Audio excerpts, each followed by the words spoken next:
Weekend elamu na mabota mabino bisikana so bozolanda Kelboul magazine d'actualité générale boza ebele awa eza esika obo s'informera kitoko bolandaka ba actualité nyonso elekaka na monde.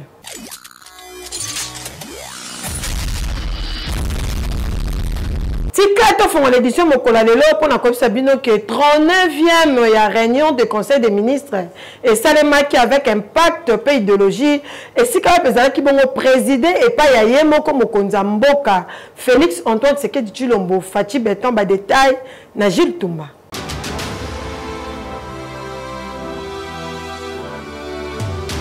Au 9e réunion, il y a conseil des ministres dans la cité de l'Union africaine. Chaque vendredi, le ministre est déjà babongami qui toko bangwana na katia salle.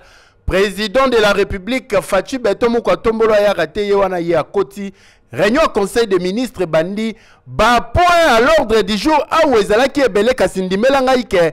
Communication à Mokonza Mboka ezalaki beaucoup plus basée na 3 points o ezalaki gestion ya catastrophe ya mbula o ebetaki makasi vendredi pe samedi dernier. Réduction ya prix ya passeport de $99 à $75 o ezali décision à Mokonza Mboka donc mikolo ezali ko ya ba congolais ba kobanda kozwa passeport na bango na $75 ya pamba. Pe communication na ezalaki lisusu basée na problématique ya suspension ya ba mandataire public oyo Mokonza Mboka yemoko akobanda ko décider sur yango awa compte rendu et salami pas ya porte-parole ya gouvernement ministre ya communication Patrick Mouyaya Katembwe Yokaye. Le président de la République a commencé par rappeler sa communication à l'occasion de la 2e réunion extraordinaire du Conseil des ministres tenue le 6 décembre 2024, où il avait attiré l'attention du Conseil sur la recrudescence des catastrophes naturelles dans notre pays, entre autres des inondations meurtrières et des pluies diluviennes. Afin de prévenir toute aggravation de la situation, il avait exhorté le gouvernement à renforcer ses capacités de réponse rapides et efficaces face aux crises humanitaires, en dotant les structures compétentes comme la Caisse de solidarité nationale et des gestions humanitaires de catastrophes, des ressources matérielles et financières nécessaires.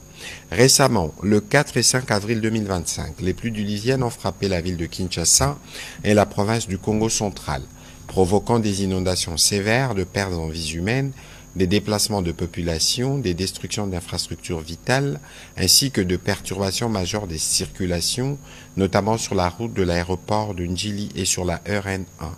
Au regard des prévisions alarmantes de la Metelsat concernant le mois d'avril et mai 2025, le président de la République a insisté sur l'impérieuse nécessité pour le gouvernement central et les autorités provinciales de Kinshasa de procéder à une évaluation rigoureuse de l'ampleur de récents événements et de prendre sans délai des mesures d'urgence adaptées afin de soulager les populations affectées et de protéger les vies humaines en complément des actions déjà entreprises.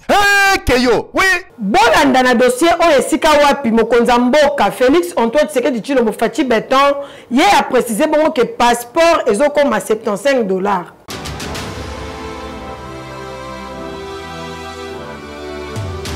Passeport congolais kokita bongo na $75. Désormais mikolo ezali koya passeport congolais kokoma bongo na $75. Wana bondi melanga ke ezali maloba ya mokonzi ya mboka Félix Antoine Tshisekedi Tshilombo oya solola ki lors ya 39e réunion ya conseil de ministres salaki. Po les kambotali prix ya passeport bondi melanga awa na République démocratique du Congo et comment côté kama système à cop prix officiel ko ikozala mais kendo bimisaka sibata la haute okokolo loko tambo la ti ko beta 3 mois 4 mois dans 5 mois lo am to so c'est la visa nzoka za lorali kama passeport ba sale ba print ba kangi photo check ba imprimer mais pose wango okonyo kama d'abord esengeli ko yeba na ba no eleki mokonza mboka déjà soka décision ya ko revoir prix ya passeport et comment ki bongo na $9 ba congolais belé ba sepela ki nango mais Pona kozaka passeport wana na $9 donc il faut la mise sur ma casse. Soko lingo kei au sololi pour vous melate. Soko lingo landa pena logique des choses. OK na banque au futimbongo, ba peso formulaire, au remplir, wane sili et tika deuxième étape. Étape mi baleza la kanini, faut que ne aner pour na ba prendre. Soko longwe aner et tika ce que étape you les oe bomae, affaires étrangères. kuna côté basala capture okuta tala mulongo sombo ya bato loka bato bazo la lola he mais kende kasiba capture ot okolemba lemba ti obeli pe mutaro ko kufa de sene etikali ka kuna na affaire étrangère pour na capture pamba que nos passeport mais ce que basala capture ngo pose wango système kaka ya solo là donc prix écologique nango $75 mais pour na passeport réalité za la kamsusu ba so ah papa soko lingi ya $75 ta la banque ya ngwana que no futa mbongo wana yo moko cha makasi nao telema na moi mais soko lingi système kaka kota bima wumela te wana don solo lo ko futa ta ba $150 ko futa ta ba $200 wana zali réalité awa pona bato no so ba bimisaka passeport ba yebi ya ngwana to ko senga na bakonzi ko za décision ya ko kitsa passeport eza bien mais to tunie e wumela ka pona nini yo okende jumsusu ba biso o kurezate jumsusu okende be o moya basa l'impression ezate po ba papier na ba bimisaka eza ateza na Allemagne jumsusu okende be o machine à capture kufi atabino moko okoloka to nini mboka lokola Congo est-ce que makamolo ko ekozala wana kutu mambo na Kinshasa bongo bato baza na libanda mboka bana posa ba passeport congolais he ndenge banio kwa maka bakonzi ko kitsa prix ya passeport eza bien makasi eza souhait ba congolais mais ko kamweza po ewumelelaka nini to banzi ete turoyo bokobongisa heke yo na butu ya vendredi 11 avril na samedi 12 kuna na Goma en tout cas ezalaki kita tension ezalaki malamu te ba détail na selo muyoki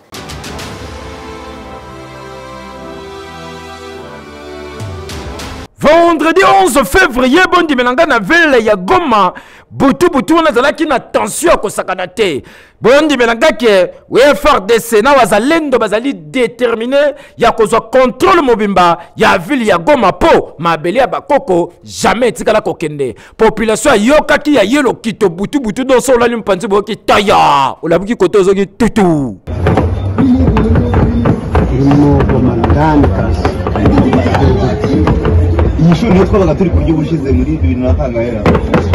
après samedi nango na Tongo le 12 février 2025 bondi belanga ke constat sur Thérèse alaki ba maison commerciale misusu to moni ngo bien madusu ya masasi ba bisite misusu ba panzi pona kolakisa ke affrontement alaki FARDC wazalendo bondi belanga ke population congolaise azasi manabino tindati boyende zalaka mabele ya mboka tokobundela hekeyo. Gouverneur à ville à Kinshasa Daniel Bumba a visité ba sinistré na ba site na bango bozo ba détail.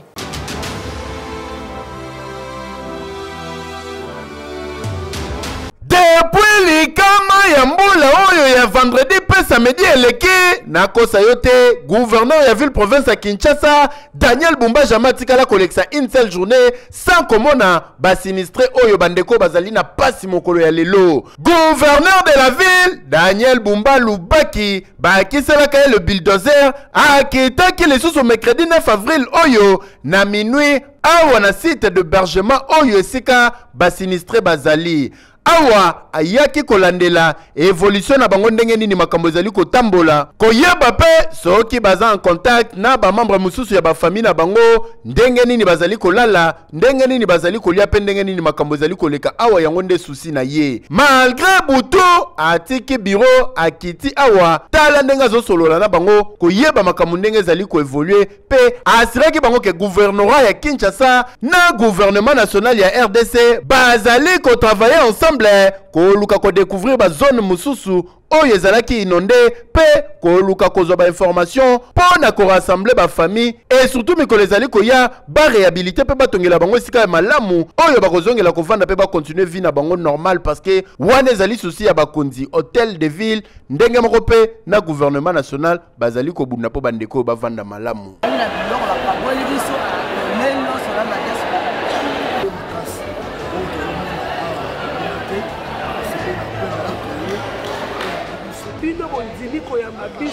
Tala niveau charge on a l'élection qui n'a pas de papa Facha qui est gouverneur la biso et qui est belé. Je pense qu'on ne va pas vous abandonner de Bandaki pour que la multinationale nous a moins patient.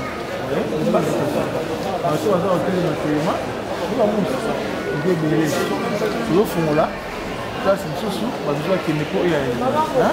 Bakinois bazande na besoin ya gouverneur kinois oyo yazali proche na bango oyo azoyoka bango et surtout ba problème ya ba Kinois azolata yango ndenge patron ya ville province ya Kinshasa Daniel Bumbazo Sala oyo ezo témoigner amour vrai amour pur oyo azalaka nango epa ya ba Kinois étant que vrai Kinois pe numéro 1 ya ba Kinois boende zalaka papa bandeko basepeli pe baza soulager na présence na yo na prise en charge oyo gouvernorat ya Kinshasa pe gouvernement national bazali kozwa pona bango boende zalaka keyo oui ndenge moko mpe na ministre ya santé Dr Roger Kamba ye mpe a visité bongo basinistre oyo bazwami kuna na stade de Martyr.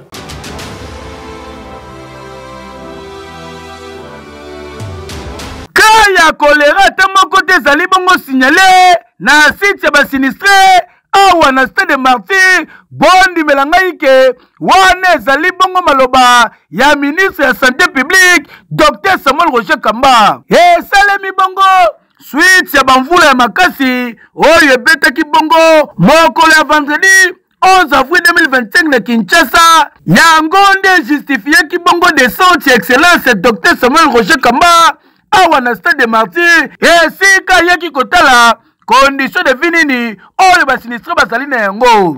Déjà il faut retenir que on a une catastrophe qui a amené énormément de monde et des gens qui sont malheureusement éprouvés par la perte de leurs biens, la perte de leur domicile pour certains, la perte parfois même de membres de famille et donc qui sont dans cette souffrance là.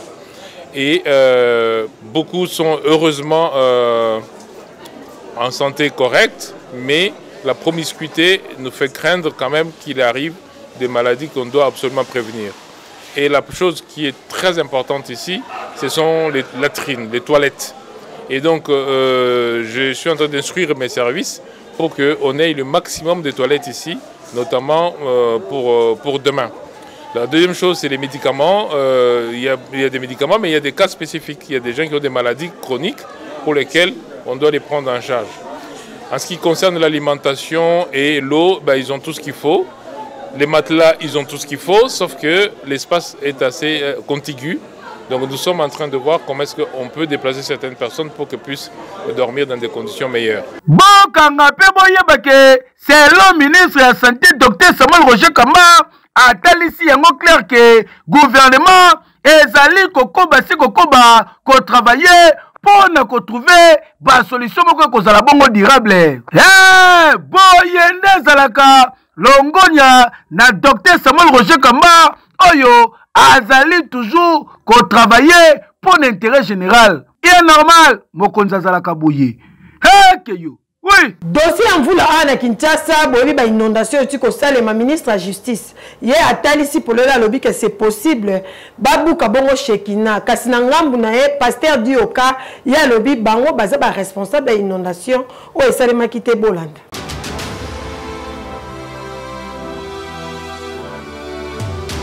Suite ya mbula we betaki weekend leki awa na Kinshasa bondi benanga créaki mama na inondation batu babungisaki biloko ba famille belé ekufaki selon plusieurs sources topé ba autorité mingi ya République démocratique du Congo lokola ministre de la justice Constant Mutamba pona ya lobaki ndenga zomona na makambu oyo église Shekina eza à la base ya makambu nyoso il faut que tu ko bukango yoka communication na ye. Lorsque l'on va commencer par exemple à casser l'église Shekina, parce que c'est cette église qui a construit sur effectivement la rivière Ndjili. Oui, vous serez ça bouger maintenant, l'eau ne respire plus, ne coule pas. Vous serez le premier à crier, à sortir dans la rue pour vilipender le chef de l'État. Et oui, mais là qui coûte tout est pasteur Dioka, c'est numéro 1, église Shekina, à l'obi. Et Kotomioko, église Shekina. Et ça, le responsable était Yamakambo et comme il a Kinshasa, le lot, bâti que la cause c'est la Yamakambo, Yoga Communication. C'est que les gens ont parlé que c'est l'église Shekina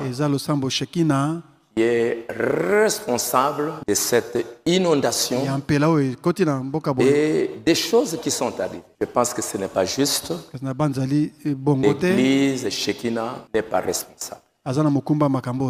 Quand nous sommes entrés ici, il n'y avait pas de caniveau. Et les caniveaux s'arrêtaient quelque part là-bas. On avait construit ça plusieurs années, mais on ne l'avait jamais achevé. Et les eaux de partout là-bas, ça entrait dans la concession. Alors nous avions écrit à l'État pour que ce caniveau soit construit. Ça a pris beaucoup de temps, mais comme ça avait traîné, nous leur avons dit que nous-mêmes, nous allons nous engager pour pouvoir construire. Et nous avions construit ces collecteurs pour que toutes les eaux qui viennent de bonhommes là-bas, que ça passe par là jusqu'à se jeter dans la rivière Njili. Nyonso ezoleka lelo na République démocratique du Congo, surtout na Kinshasa, après Bambula. Tala botika okanga bandoki. Botika kolukela pe bato misusu makambo. Quelque part, l'État congolais, il faut avoir des mesures. Il faut avoir des maboko. Po, ba place misusu bakotonga te, canalisation ya mai ezalaka te. Likamba fleuve kuna balobio nzela bakanga. Est-ce que wana était l'église Shekinangani? Batangani balobate, tu veux le pasteur Dioka. Lutte contre la corruption ya wone musala o IGF ezoko bako sala pona ko boya pe ko telemela ba détournement nyonso o ezo sala na ba ministère public a sengel boya ba ke Go Michel na sai pe bodo ba sali message ya lutte contre la corruption.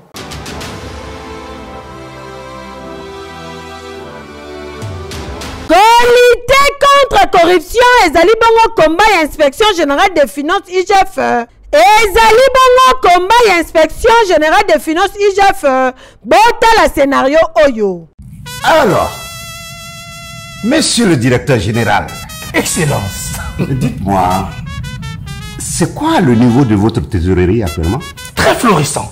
Nous avons plus de 150 millions de dollars américains. 150 millions de dollars. Fiston Sai azali déjà entreprise publique moko aye kokutana na ministre tutelle na ye ndenge nini bakoki kosala basolola ndenge nini bakoki kosala mafia. Ministre ayebisi Fiston Sai vanda na yo lala ponge ba bébé po. Inspecteur général ya IGF chef de service azali beau-frère nanga tokokutana na ye pona kosolola. Un temps abengi bodo oyo azali inspecteur ya IGF basololi pona ko corrompre ye kasi bodo na tuna ye apesi instruction et pa ba inspecteur ya IGF ke basala musala na bango ndenge longo bani sans complaisance et surtout que ba protéger mingi intérêt ya mboka. Faites bien votre travail.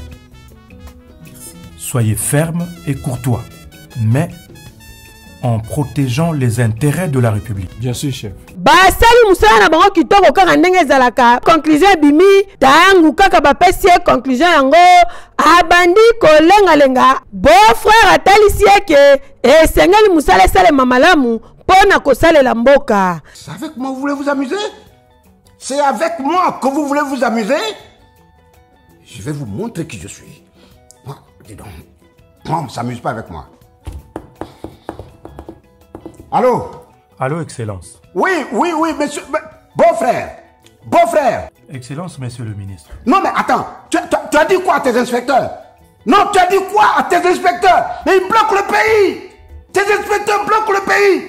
Non, mais non. Nom de Dieu, 1000 millions de ministres à bord. Qu'est-ce que c'est cette manière-là? Il faut donner des instructions vite. Nous devons tous respecter les orientations du chef de l'État. Ah bon? Nous devons arrêter avec les antivaleurs qui nuisent le pays. Avec tous mes respects, le DG doit s'incliner face à la conclusion des inspecteurs. J'ai choisi la République. Peste. IGF atie patrouille financière ezali bongo opération oyo ezala lancé pona kotelemela ba corruption oyo mingi esalemaka na ba entreprise publique. L'IGF pour l'implémentation de la bonne gouvernance voulue par le président de la République, chef de l'État. Beseko na ZS Africa ba signé bongo protocole d'accord esika wapi misale ko sale makitoko kuna na buta bozo ba détail.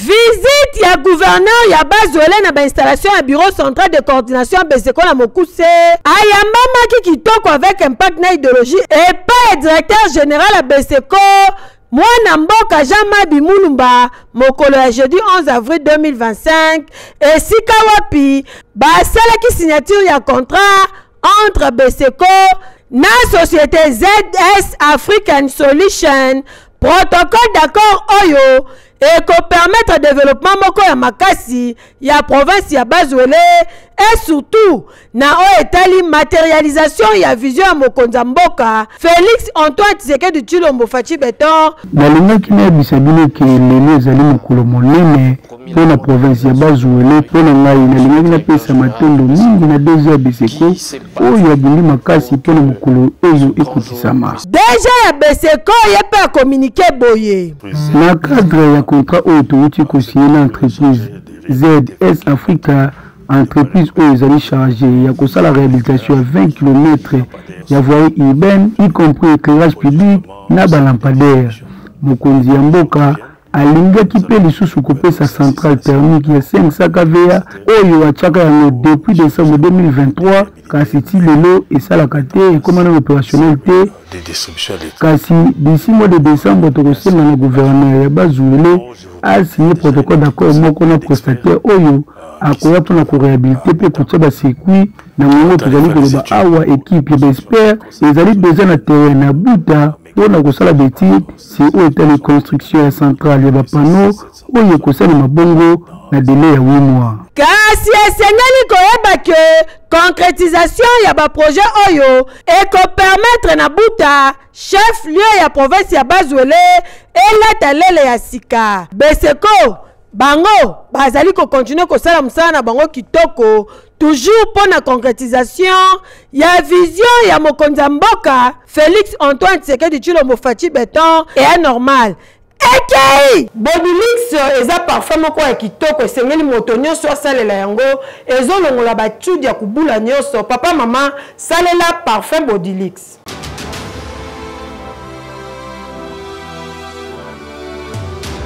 Na mokolo ya lelo ekoyinda mabe na bagami ya ba parfum Scala na Bodilux lelo kozala bien parfumé ezwi ba kombo eye yango yeye bondimela ngai vraiment na Kinshasa vraiment na ya République démocratique du Congo batantino ya babuaka ma banoko ya swaga olati kitoko yo wapi na batalio na nzelo legibwe chudi ya kubola éviter solo ya mabe solo ya ngai na nzoto lelo tozali koloba boye bagame ya parfum oh yeye kopesa solo ya kitoko oleki bato batie wow c'est du wow yango yo bagame parfum oyo ba jeune ba star bazali kosalela Scala Pepo du luxe soki opompe yango ndimelanga ke 3 jours 4 jours 5 jours voire même une semaine solesi na kate batu bazali kotuna mama e oyo zwi wapi o papa e oyo zwi wapi a tozali na podium e ba star bondi belanga ke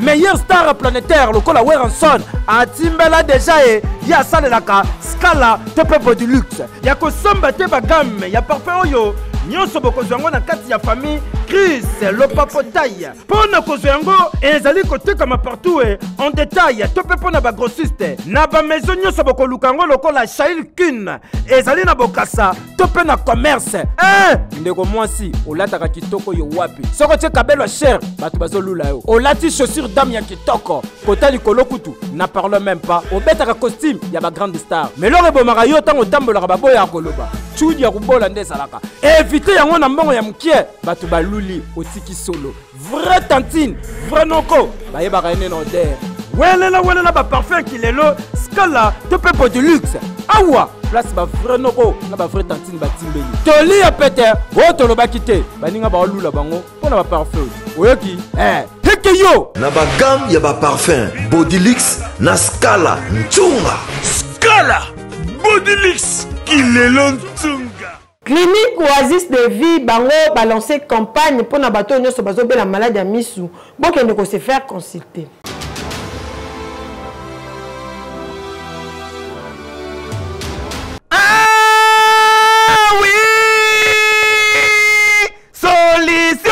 Na maladie na bino oyo miso yango yeye na clinique Oasis de vie baye na solution na ba problème nyonso ya vision ozali na cataracte glaucome décollement rectine trou moléculaire vitrectomie tika na yebisa yo clinique Oasis de vie aye libino solution consultation ezali déjà kosalema kobanda le 14 avril si le 12 mai 2025 oyo na 10 $ ya pamba veut dire babuki mbongo na prix ya dara et bongo pour na opération et kobanda bongo du 13 au 17 mai 2025 na clinique Oasis de Vie ezali kofongwama chaque jour de 8h à 15h. Papa maman ndeko ya Congo oyo kakamisu mikusa okoma komona flou tika na yebisa yo occasion oyo korate yango te po na clinique Oasis de Vie bazali na ba matériel ya sika misusu neti ba robot et bongo po na traitement tika na yebisa yo Dr Hardy Richard spécialiste ya misu veut dire misu ndekop na ye welisa kende mbangu po ba témoignage déjà ezali yoke loko yo oye minga na Oasis de Vie eza malade ya misu na banda komona bien te na banda komona flou kotambola ifale na lwata mutu moko atambwisa ngai mais na ye na koti awa tokutana docteur opere ngai sikona zikomi komona bien ba appareil na bango ya sika makambo na bango ya bien Tuninga clinique Oasis de Vie ezwami wapi ezali na des adresses awa na Kinshasa na avenue Kabamba numéro 6050 na commune ya Barumbu na quartier Bon Marché na centre ville bazwami bongo na avenue Justice numéro 876 na commune ya Gombe na immeuble Rose Mall référence immeuble intelligent Oza Mobimba. Na clinique Oasis de Vie solution pour na ba maladie nyoso lié na misu na biso qui dit mieux ekeyo oui toza na province ya Kwilu nzela idiofa o en tout cas eza na état moko mabe makasi mbongo ebima kasi ti lelo misale sale makate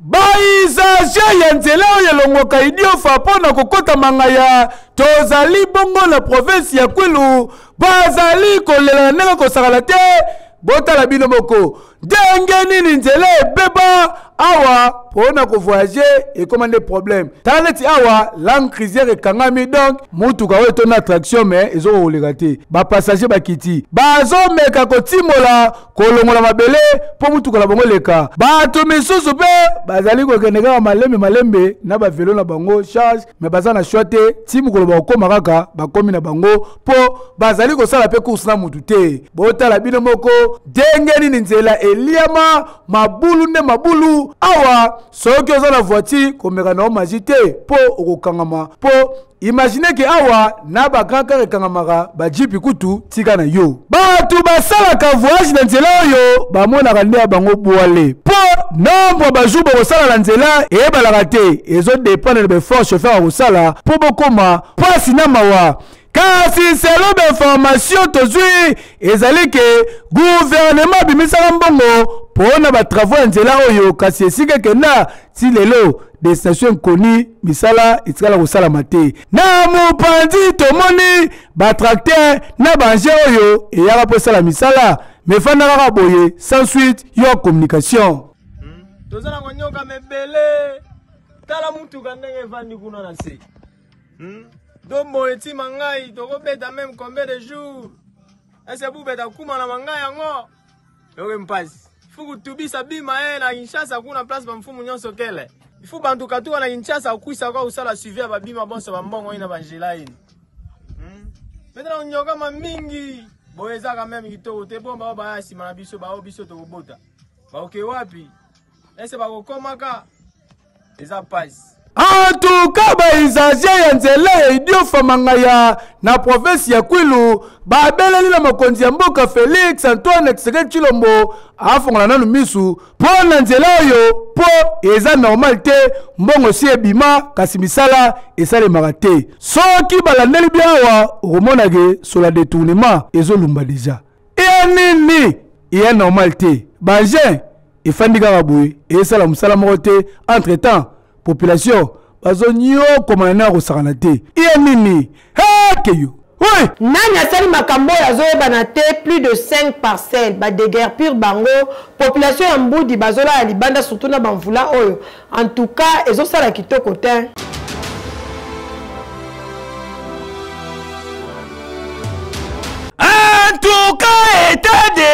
oyo ezalaka bongo prôné na chef de l'état son excellence Félix Antoine Tshisekedi Tshilombo.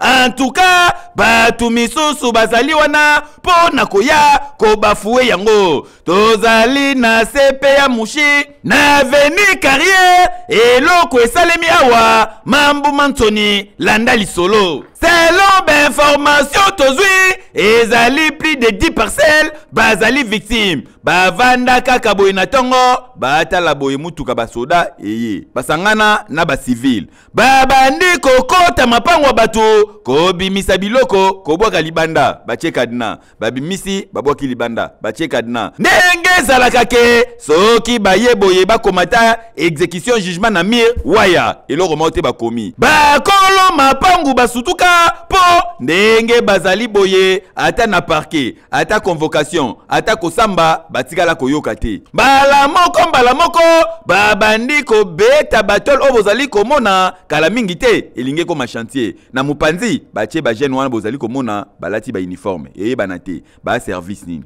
ba informer mututé on est là depuis 25 ans to bundela lupango na mututé kaka lobby na tongo na 7h groupe ya basoda plus de 100 avec les progrès baye babandi kokota na banda ko déguerpir batu ko boaka biloko libanda sans même note moko na maboko na bango. Jusqu'aujourd'hui to yebite qui est le mandataire ya batu o baye ko sala action awa Papa Tshisekedi likambo yo na tango biso tokoli na tango ya Kasavubu na tango ya Mobutu tomona ki biloko ya boyete Papa sala makasi Serge ezali wa pembeni na ngai yawo biro na bango obache pona ko scroquerie bato bapango. En tout cas oyo tokomi kokoma lokola na deuxième république esika ezalaka soki ozotambola na mwasi ya kitoko baye babotoli otambola na lupango otambola na mutuka kitoko baye babotoli wana lupango ya kitoko baye babotoli na faut pas ba dessiner leo carte Zaire baye bisio o lupango na biso lakisa lupango na bino totala ba mama oyo ba victime ya trafic d'influence kasi mutu asali yango tisiko nde azoyebana te. Ekei! Révérend Béni Victor Église Cité de Jésus kuna na Selembao abengisi ba na nzambe nyoso bokende ko célébrer Pâques et ko inda mabe ko kumisa nkolo et ko salema kitoko.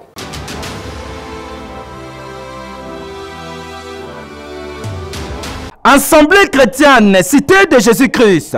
Et longo namo sali na nzambe, le révérend Mavoka Kabuku Béni Victor. Bondi belagake, pona paka oyo, bana na nzambe. Bo bengami, mokola mardi 15 au vendredi 18 avril 2025. Nangonga 17h30 kino 19h45. Boye ko yoka, pe ko célébrer Pâques Yana 2025. Namo bange na thème oyo, les trois de fête du diable face à Jésus-Christ. Bo bengami ebele pona koya ko sakola kombo na nzambe na mobange na thème oyo pona Pâques ya 2025. Otuninga adresse Ezomina Avenue Louvemba numéro 58 commune à Selembao. Pe mokolo dimanche 20 avril na ngonga 9h kino 12h30 ezali bongo Sainte Seine. Bana na nzambe pona paka oyo balobi toya to célébrer elongo na ba fidèle nyoso. Bien-aimés dans le Seigneur, Assemblée chrétienne Cité de Jésus et bongisi milu moko ya munene ya makasi oyo tozobenga biso kaka Yesu. Biso kaka Yesu ezali séminaire ya Pâques. Ezobanda du 15 au 20 avril. Les affaires pour la chrétienne nyonso. Kozala te, kozala bandal, kozala kasavu, kozala bumbu, kozala makala, selemba, kozala te, yaka na événement makasi ya munene, biso kaka Yesu, eza seigneur ya Pâques. Nzambe apambola yo, boye malam na bino banso, na kombo na Yesu. Amen. Yo beta winner loto na 500 francs ya pambo ko gagner ba million au winner nde makambozo ki pete na ba mama ba obeta ngo dada.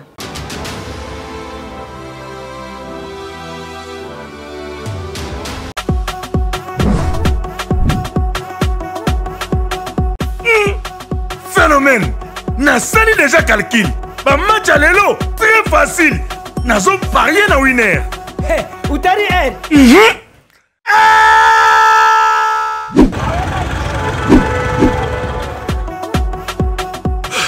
Tokimi ngambanga bamba. Pourquoi la journée? Winner.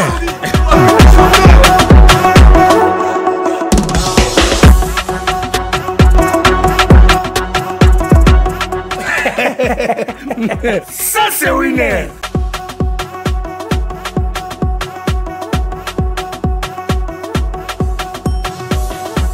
À jouer sur tous nos points de vente et mobiles en composant star 404 OK. Disponible sur M-Pesa. Donc, il na Caroline du Nord et Sikawapi, papa Raymond Lutuangu, azo célébrer anniversaire na yezo inda mabe. Joyeux anniversaire na yo, papa Raymond Lutuangu. De la part, il y a Bokilo na yo, maman Maï.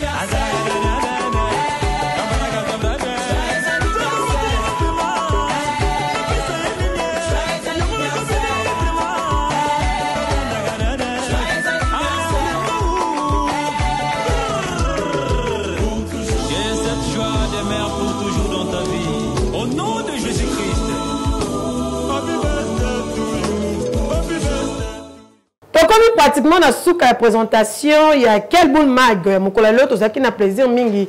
Il y a représenté un repos na bino. Merci ndenge bozala qui est belé pour na kolanda biso. Bon continuer toujours pour renouveler confiance dans le magazine d'actualité générale. Merci na c'est le mouyo qui a simbela qui édition. Tozala qui na trésor tout c'est autobosani pété. Assistance, il y a Eder Numbi le DT silencieux. Ngana bino bandeko batali tokutani sous lobby dimanche. Kaka na même plaisir, il y a qu'au servir binoté. Où est-ce qu'il y a la malam?